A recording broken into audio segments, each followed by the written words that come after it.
Hey, welcome to Vlogmas Day 7.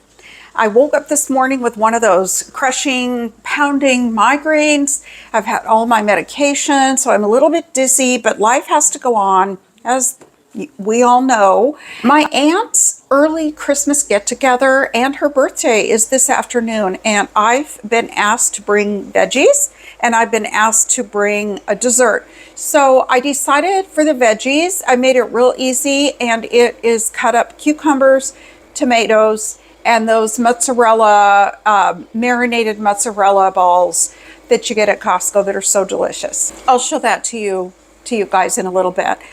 But now I'm moving on to the cookies. Yesterday afternoon, I made the chocolate cookies, and now I thought I would share this with you. This is my most requested cookie recipe. So if anybody ever tastes these, that I bring it to my workplace, husband's workplace, my son's workplace, everybody asks for this recipe, and it's very simple. I'm going to put it below, but I also just want to show you what it's like to put this together. They are raspberry thumbprint cookies. Let's get started.